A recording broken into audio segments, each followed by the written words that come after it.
Rabbit, rabbit. That's right. It's Sunday, October 1st, 2017. And it's not that this is a bonus podcast. It's just in place of tomorrow, Monday, which would be a regular day. But I'm taking my usual Sunday and making it into Monday. So this is the podcast. So stop right now if you're used to a Monday morning one and not a Sunday morning one. Plus, I put an extra long podcast on for yesterday, Saturday. So you will have, that's like 24 minutes or something like that. What a purge that was. So rabbit, rabbit. What does rabbit, rabbit mean? Well, around here in our keto community country, rabbit, rabbit is just the first of the month if you say it before you say anything else. Not move dog, move kitty, oh God, any of those things. Nope, it's rabbit, rabbit. First thing on the first of the month. And it's supposed to bring you good luck. So, I don't know. Who knows? But I know that I say it. I've been doing it for 20, 25 years, so I'm not stopping anytime soon. And so I bring the fun to you, and just in case you do it as well. So there's no Y in tomorrow, is there? Which means that you're not going to start your keto plan or get back on track or start measuring or start weighing or start buying a different type of food with a Y on it tomorrow. Or stop eating what you're supposed to not eat, right? So I have been watching an awful lot of OPP, other people's podcasts. And it's just very, very interesting how some people do their keto. And I love to watch it. And I try to do it without being judgy. And then take what I want, leave the rest, filter it into my ways, my toolkit of doing things. And I have a toolkit, and the more I watch other people, the more I realize that they aren't interested in the same toolkit as me, and that's okay. But if you're watching me, you know I am a tracker. I use the chronometer. I am a weigher and measurer with the kitchen scale and kitchen spoon set and kitchen, Pyrex measuring cups and all of those good things. If you know me, you know that I look for the perfect eggs between Vital eggs, which I have seen their ads. I do love their ads. So I do an alternate, dozen Vital eggs, and then I go to the fertilized eggs by Nature's Yoke. I do prefer my eggs extra large. Just saying. Yeah. And my organic DeLuigi sweet Italian sausage, they've stopped carrying it in my stores. Ugh. But I do have a DeLuigi chicken sausage for today and for tomorrow's lunch with my eggs. I just watched, so anyway, I've been watching peers, people like you and me that do keto every day and what they allow on their keto food plan. And it's just all very interesting. Mine goes between 20 and 25 carbs. Sometimes, oh so rarely, I hit 29. But usually it's 25 or less, and it's all done with veggies.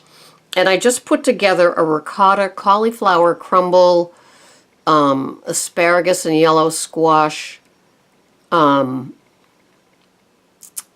casserole to have tonight. And it was registering like 27 carbs, and it's like, why? Well, the yellow squash that I put in was breaded and fried, so I found the wrong thing. I did not find raw yellow squash or raw zucchini, so I had to change that up in my recipe so it made it a little more sane. But yeah, that's what breading squash and frying it will do for you. So I like my variety, usually every day. I have a great big salad. I am not tonight because the lettuces I've been using all went wonky, and that's okay, because I've got that casserole planned with a cooked in coconut oil pork chop, and I like that. So, have you ever stopped midday, stopped the food junk stopped the going from a slip to a binge. Do you know the difference? Yeah, a slip is having a bite, having a piece, to a full out, I'm having all of this because I want it, and tomorrow I'll worry about it. Tomorrow being the day that does not end in Y, right? And tomorrow can get you into trouble, because in my food addiction journey, I found that if I had more than one tomorrow connected to the other tomorrow, I got into serious trouble. That's how I could turn a slip into a full-on, way out on the field, throw the flag on it problem with my intake. And I don't want to be that way today. I want to be very, very consistent. I like my big salad every day, so I get a lot of those raw veggies. Today is just a little switch up because I had cauli crumbles left and I didn't have lettuce left. So I made the casserole thinking this will be fun, and we'll see how it goes. So I just watched a great interview. Carol Friedman, Carol with an E, Friedman with a D. She is, I think, a registered nutritionist, but she is not your usual, here are your dietary guidelines from the USDA type of nutritionist. She's keto. And I guess she has an 8-week keto boot camp. I'm not a member of that, but I hear her kind of saying that she's got that going. And so she interviewed Dr. Ted Naiman today. And he is a very soft-spoken, humble, kind of easygoing, speaks English I can understand guy that just can make being a doctor and a former engineer into a language of keto that I understand. And he was raised by a mother that was a vegetarian, and so he ate that way. And then he ended up going to medical school in Loma Linda, California, where he says it is the mecca for vegetarians to flock to. And so there, all of his schooling and all of his, co-workers and residents and internship and patients were all instructed on how to eat a vegetarian diet. And he said on paper he looked absolutely healthy for that community, but he was a mess. He was a mess. All of his markers were a mess, but he kept eating that way because that's the way. And his mother ate that way, and all these people around him are eating that way, so he just kind of figured I was supposed to eat that way. And so when Carol was saying to him, well, how did you switch? And he said, it was a Tuesday. I just did it. And it's like, wow. And he said, well, let me just say this. There's a reason you find all these meat-looking, meat-tasting, vegan or vegetarian items in the supermarket, because that's what their body is craving, and so it's kind of how they do it. I've never met a vegan, well, I'm not up close and talking to them, but most of the vegans I hear on podcasts or hear or comment are those that went from being a vegetarian to being on keto, allowing animal proteins. And so it was a good interview, and I plan to find him in other places.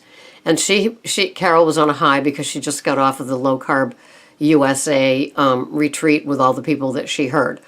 And she said Jeff Volek was there, Gary Taubes was excellent, she said. So she heard some great people, and she got infused. Like if you've ever been to a 2 or 3 day seminar on the passion of your choice, you know what that feels like. I've done it with real estate, gone, out of state to 4 and 5 day places, and you come back all pumped. But I've never done it with food. I've done it with alcohol too, or substance abuse. So I am here with my keto food plan. It is Rabbit Day, and so my goals for this month are the same as most other months. Keep it under 25 with my veggie only carbs, and doing all the things that I do, which are all the bases that make for me to have a good day, which is putting it in the chronometer, measuring, tracking, looking for the highest quality, most nutritionally dense, bang for my buck type of food that I can, and enjoying it, and not ramming down what I do down your throats so you feel like, I don't want to listen to her anymore, she's no fun. I don't do keto-fied things, but I do love I do love my butter, my oils, my fatty meats, and my veggies. My favorite vegetable is Brussels sprouts, in case you were taking a survey, followed by asparagus. But I gently roast my asparagus to put into my big leafy green every day. I love my hard-boiled eggs on my salad when I have my, dinner in a bowl, when it's my great big salad. Love that. So I am not totally strict with organic and grass-fed and all those sort of things.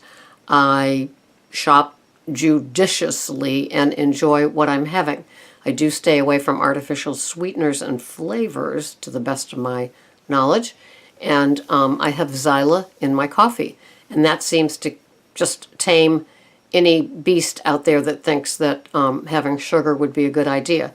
I'm not into desserts. I don't have fruits. The berry tree has stopped giving berries, so I am fruit-free, as is the bush. And so, it's just a regular wash, rinse, repeat kind of food plan that I'm on. Fortunately, I'm not bored.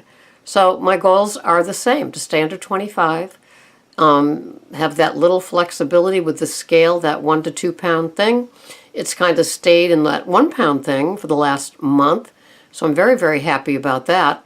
I weigh myself once a week on a Thursday just to see what's cooking, with the deal that if it jumps, that means I start shaving. Otherwise, I'm having all my delicious fats. I am having my Himalayan salt and other salts too, but especially the Himalayan. I just enjoy it. I love my coffees. I love them strong. And I put heavy whipping cream along with an almond milk in them, along with either coconut oil or grass-fed butter. I do buy grass-fed butter. So with my eggs and butter, I'm kind of purist that way. I love my cheeses, and I have them in moderation most every day. So that's how I'm rolling. Happy October to all of you. What's new, what's hot, what's happening for you, and what's cooking? Thanks so much for watching. This has been Sarah Rabbit, October 1st, 2017. Have a grand day. Won't be here tomorrow. I'm taking Monday off. Bye-bye for now.